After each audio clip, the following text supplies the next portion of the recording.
నమస్తే. Welcome to our channel. నేను ఆదిత్య. వైఎస్ఆర్‌సీపీ అధికారం కోల్పోయిన తర్వాత ఆ పార్టీలో జరుగుతున్నటువంటి పరిణామాలన్నీ మనం చూస్తూనే ఉన్నాం. మరి ఆ పార్టీలో ఉన్నటువంటి కొంతమంది నేతలనైతే ఇప్పుడు కూటమి ప్రభుత్వం అయితే పట్టించుకోవడమే మానేసింది. మరి ఇప్పుడు జగన్మోహన్ రెడ్డి గారికి ఉన్నటువంటి అనుమానం ఏదైనా ఉంది అనంటే వైఎస్ఆర్‌సీపీలో కోవట్లున్నారంటూ ఆయన కొన్ని అనుమానాలైతే వ్యక్తం చేస్తున్నారు. మరి ఈ అంశం గురించి మాట్లాడడానికి ప్రస్తుతానికి మనతో పాటు లైవ్‌లో ఉన్నారు. టీడీపీ అధికార ప్రతినిధి ఉప్పలపాటి శ్రీనివాస్ చౌదరి గారు. సో, సార్‌ని అడిగి మన విషయాలు తెలుసుకుందాం. సార్ నమస్కారం సార్. నమస్తే ఆదిత్య గారు. సో, వైఎస్ఆర్‌సీపీ అధికారం కోల్పోయిన తర్వాత ఆ పార్టీలో జరుగుతున్నటువంటి పరిణామాలన్నీ మనం చూసాము.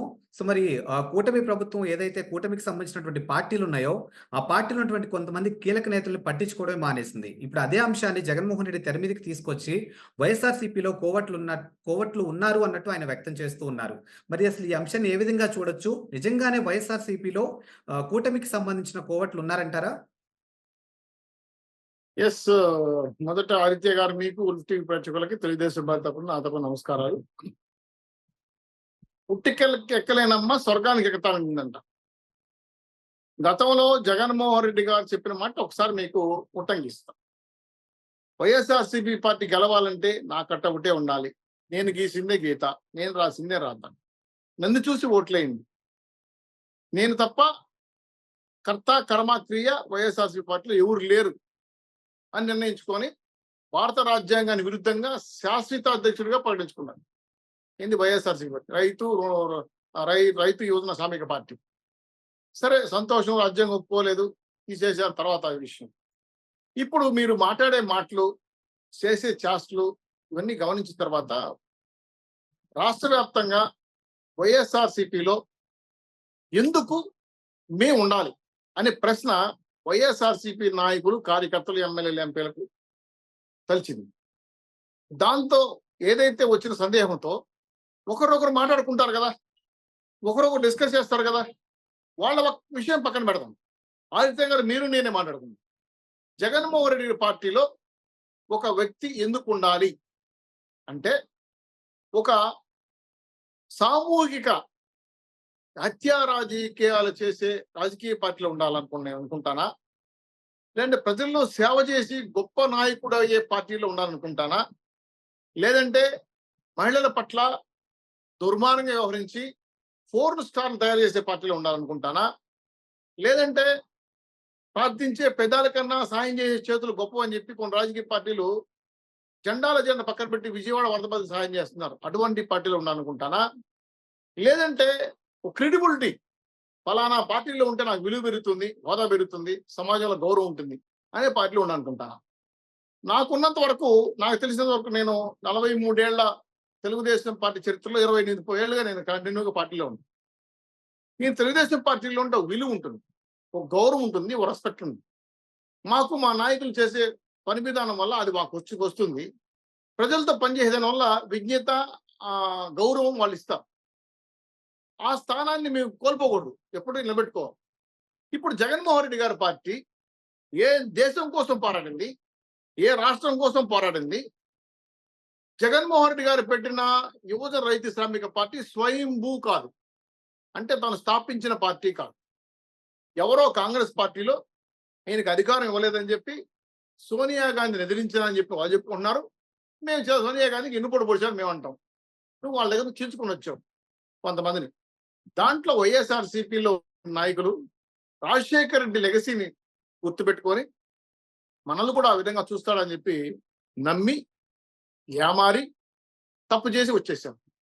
ఒక ఛాన్స్ అని వెంటనే ఇంకేముంది, మనకు రాజశేఖర రెడ్డి అంత గొప్ప నాయకుడు దొరికాడు, మనం బ్రహ్మాండంగా నాయకుడు ఎదగచ్చు అనుకుని వచ్చారు.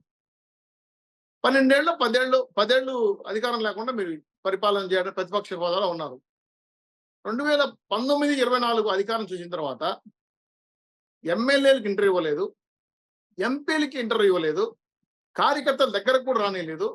3000 మంది బందోబస్తు పోలీసులతో చుట్టూ పరదాలు కట్టుకొని, చెట్లు నరుక్కుంటా 5 కిలోమీటర్లు 7 కిలోమీటర్లు హెలికాప్టర్లు పోయి దిగి, రైతులు వరదల్లో నాశనమై ప్రాణాలు పోగొట్టుకుంటే రెడ్ కార్పెట్ వెళ్ళి స్టేజ్ మీద నిలబడుకొని అంటనట్టు ముట్టినట్టు కలెక్టర్ చేతికి ఆ పంట చేతికిచ్చేసి ఎక్కిల నెమిళ్ళు వేసి వచ్చాను మీ నాయకుడు ఉండాలనుకుంటారా? ప్రజలకు సేవ చేసి అద్భుతమైన పేరు ప్రతిష్టలు తెచ్చుకొని రాష్ట్రంలో గౌరవప్రద స్థానంలో ఉండే పార్టీలో ఉండాలనుకుంటారా? అంటే ఖచ్చితంగా తన వ్యక్తిగతంగా, సామూహికంగా, రాజకీయంగా, ప్రజల్లో మంచి మనిషిగా పేరు తెచ్చుకోవాలనుకుంటారన్నప్పుడు రెండో దానికి ఓటేస్తారు. ఇక్కడ వైఎస్ఆర్‌సీపీ పార్టీలో ఉంటే అశ్లీల వీడియోలు ఎలా తీయాలి? దాన్ని ఎలా ప్రదర్శించాలి? దీనివల్ల మీ క్రెడిట్ పెరుగుతుందా? నష్టపోతుందా? ఎవరో కదంబరి చిత్వినాని ఎక్కడో గుజరాతీ అమ్మాయి బాంబేలో ఉంటుంది. ఆవిడ్ని ఐదర్శి కోసం తీసుకొచ్చి ఆంధ్రలో చిత్రహింసలు చేసి తప్పుడు కేసులు పెడితే అది మీ పార్టీ క్రెడిబిలిటీ పెరుగుతుందా? లేదు, గంజాయి, డ్రగ్స్, జే బ్రాండ్ మందులు దొంగతనం కమితే క్రెడిబిలిటీ పెరుగుతుందా?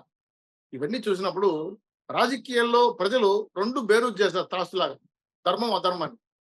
చూసినప్పుడు పూర్తిగా అధర్మంతో దుర్మార్గంగా ప్రజలు పరిపాలించి, ఒక రకంగా చెప్పండి పాలేగాళ్ల పరిపాలన తీసుకొని వచ్చి ప్రజల్ని చిత్రహింసలు నేరుగా పెట్టి, పన్నులేసి, ఒళ్ళు ఊనం చేసి, మహిళలకు రక్షణ లేకుండా, 30,000 మంది తప్పితే పట్టించుకున్న నాదులు లేకుండా, కూతవేటలో జగన్మోహన్ రెడ్డి గారి తాడేపల్లి కేసు కూతవేటలో అమర్నాథ్ గౌడ్ని నా అక్కని ఏదో చేశారంట, అలా చేస్తే తప్పు నీ కేసు పెడతాను దానికి ఆయన చేతిలో ఉన్న 10వ క్లాస్ తరగతి పుస్తకాలు చింపి వాడి మీదేసి నిర్దాక్షిణ్యంగా కాల్చేసిన పార్టీలో ఎలా కొనసాగుతాం?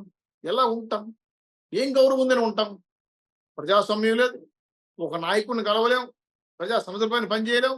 అక్కడ ఉంటే దోచుకోవడం, దాచుకోవడం, పంచుకోవడం తప్ప ఏమీ చేయలేదు. కొన్ని అధికారంలోకి వచ్చిన జగన్మోహన్ గారు ఏం చేశారు? ఒక 4 రెడ్లు పెట్టుకున్నాడు. పెద్దిరెడ్డి, విజయసాయిరెడ్డి, సజ్జల రామకృష్ణారెడ్డి, వైవి సుబ్బారెడ్డి, కొంతవరకు బాలినేని శ్రీనివాసరెడ్డి, కొంతమేరకు అంత కాదు. ఈ 5 మంది రెడ్లు పెట్టుకొని సామర్థ్యలాగా రాజ్యాన్ని పరిపాలించాం. తాడేపల్లి కేసులు విజయగేయం ఆడుకుంటా ఎవరిని ఏ విధంగా మోసం చేయాలి, జే బ్రాండ్ ఏ విధంగా అమ్మితే ఎన్ని లక్షల కోట్ల రూపాయలు మనకు వస్తాయి, డ్రగ్స్ ఏ దేశం ప్రజల నుంచి నీళ్ళని దింపుకుంటే ఎన్ని రకాల డబ్బులు వస్తాయి, అలాగే క్యాసినో గేమ్స్ ఆడితే మాకేం డబ్బులు వస్తాయి, అశ్లీల నృత్యాలు అసలభంగా చేస్తే ఏ విధంగా వస్తాయి, ఇట్లా నువ్వు వ్యాపారం చేశావు. రాష్ట్రంలో 5 ఏళ్ళు ఆశాంతం వ్యాపారం చేశావు, లక్షల కోట్లు సంపాదించావు. ఇది కాకుండా భారతదేశంలో ఉన్న 9 మెట్రోపాల్ సిటీలు విలాసాలమైన బంగ్లాలు కట్టించుకున్నావు. ఉన్నది నువ్వు నీ భార్య ఏం చేసుకుంటారండి? ఇది చాలకుండా ఋషికొండని, చారిత్రాత్మకమైన ఋషికొండ బాగా కొట్టి అక్కడికి వెళ్ళాలి కట్టావు. వీటి వల్ల ప్రజలకు ఏమన్నా ఒక పూట అన్నం దొరుకుతుందా? వీటిని వల్ల ప్రజలకు ఏమన్నా ఒక పూట కూలి డబ్బులు ఇస్తారా? లేదు కదా. సో ఉద్యోగాలు లేవు, పరిశ్రమలు లేవు, సాగునీటి ప్రాజెక్టులు లేవు, తాగునీటి ప్రాజెక్టులు లేవు, అభివృద్ధి లేదు, జీతాలు పెరగలేదు. ఆంధ్ర రాష్ట్ర బ్రాండ్ సర్వనాశనం అయిపోయింది. ఆంధ్రులు అంటే చిన్నచూపు అయిపోయింది. రోజు అప్పులు దినదిన గణంగా సాగించావు. రాష్ట్రాన్ని అప్పులు పాలు చేసావు. అన్నపూర్ణ అనే తెచ్చుకున్న ఆంధ్రప్రదేశ్ని అప్పుల రాష్ట్రంగా మార్చేసావు. ప్రజల్ని భయభ్రాంతం చేసావు. 9 సార్లు కరెంట్ ఛార్జీలు పెట్టావు.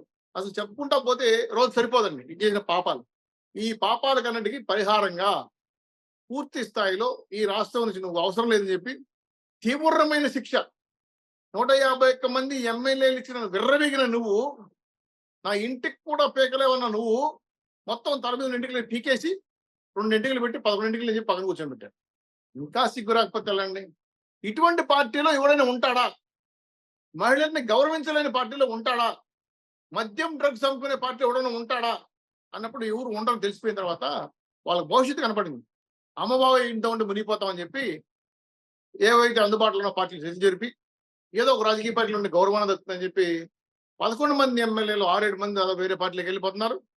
ఎంపీలు అని చెప్పుకున్న రాజ్యసభ ఎంపీలు కానీ అక్కడున్న ఎంపీలు అని కూడా వేరే బీజేపీని ఇంకో పార్టీ మంత్రం చేస్తున్నారు.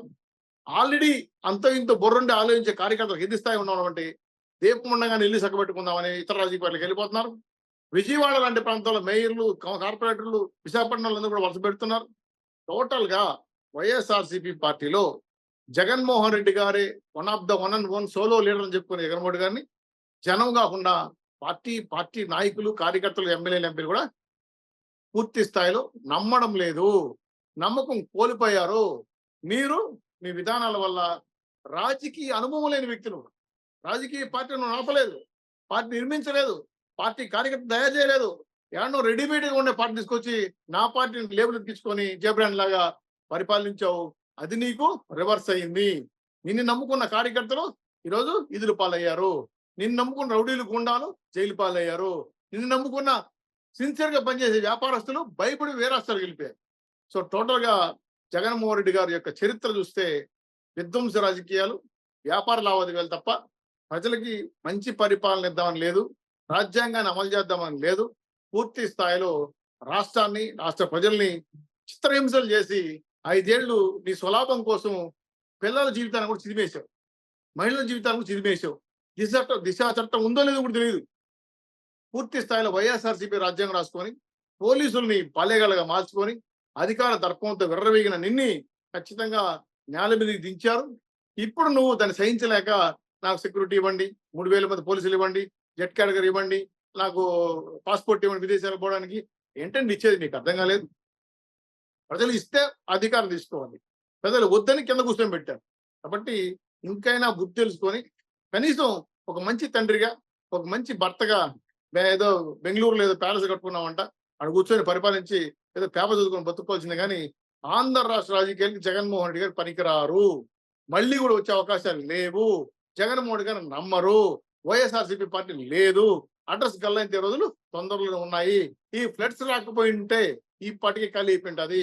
ఫ్లడ్స్ వచ్చాయి కాబట్టి కొంతమంది సహాయం చేయాలనే ఉద్దేశంతో ఇప్పుడు తప్పుడు రాజకీయాలు చేయకూడదని కొంతమంది చేతి పనులు ఉంటారు కాబట్టి ఆగున్నారు. ఈ ఫ్లడ్స్ అయిపోయిన వెంటనే నాకు తెలిసి దసరా, దీపావళి లోపలే నాకు తెలిసి జగన్మోహన్ రెడ్డి గారికి డిస్ట్రిబ్యూట్ పెట్టేస్తారు. ఖచ్చితంగా ఈయన పాస్పోర్ట్ రాలేదు కాబట్టి బెంగళూరులో ఆంధ్రలో ఉన్నాడు. పాస్పోర్ట్ వచ్చింటే ఈ పాటి లండన్లో ఉంటాడు. కాబట్టి పాస్పోర్ట్ పుణ్యం అని ఈ 2-3 రోజుల బురద నెలలు దొరికావు. ఇంకా అది వచ్చింది 5 ఏళ్ళకి ఇస్తాను అని కూడా చెప్పేశారు. లక్షణంగా నువ్వు తట్టాపట్టు సర్దుకొని లండన్లో వెళ్ళి ఏదో మంచి గెస్ట్ హౌస్ తీసుకొని విశ్రాంతి తీసుకోవడం మంచిది. లేదంటే లండన్ హాస్పిటల్ ట్రీట్మెంట్ తీసుకొని నీ ఆరోగ్యాన్ని బాగుపరుచుకుంటే మంచి భర్తగా, మంచి తండ్రిగానే మిగలుతావని నా సూచన, నా యొక్క అడ్వైజ్. Thank you sir.